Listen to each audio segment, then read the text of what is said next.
Tout le monde fait les commerces. Que ce soit dans les rues d'Abidjan, de Bamako, de Kinshasa ou de Libreville, tout le monde fait les commerces. On se demande tous, est-ce que tous ces gens ont la qualité de commerçants? Vous avez compris, on parle bien évidemment du droit commercial. Un cours passionnant, c'est la principale branche du droit des affaires. Dans cette vidéo, dans cette série des vidéos, allais-je dire, on va commencer par analyser en fait le statut du commerçant. Le statut du commerçant découle en trois autres statuts. Le statut du commerçant personne physique. Ensuite, on va parler aussi du commerçant personne morale, communément appelée la société commerciale. Mais avant de finir, on va aussi dire un mot sur le statut de l'entrepreneur qui est souvent confondu avec le commerçant personne physique. Sans plus tarder, n'hésitez pas à vous abonner massivement sur notre chaîne YouTube et notre compte TikTok. Merci à vous d'être si nombreux à nous suivre. Le commerçant personne physique. Dans cette vidéo, on va vous dire un mot sur sa qualité.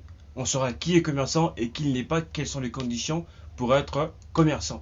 Ensuite, on va parler sur ses droits et ses obligations parce que la qualité du commerçant personne physique accorde à son titulaire certains droits et obligations. Qui est commerçant? L'acte uniforme relatif au droit commercial général définit les commerçants de la manière suivante.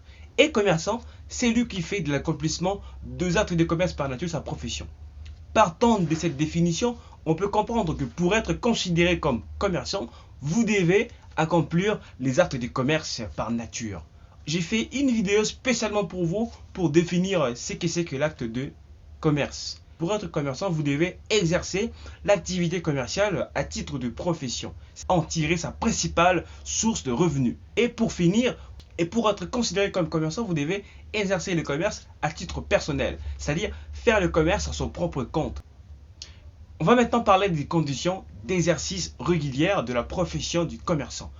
Pour être considéré comme commerçant, vous devez réunir les conditions suivantes. Les articles 6 à 12 de l'acte uniforme relatif au droit commercial général en parlaient de cela de manière claire.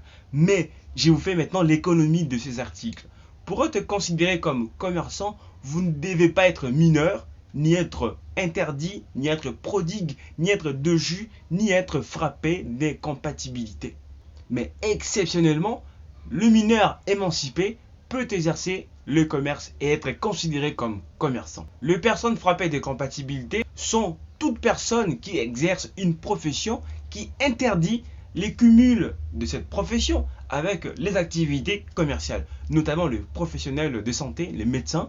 Ensuite, il y a l'avocature, les avocats, le juge, le magistrat ne peuvent pas exercer le commerce. C'était tout pour ce tout premier chapitre. Nous vous donnons rendez-vous au deuxième chapitre.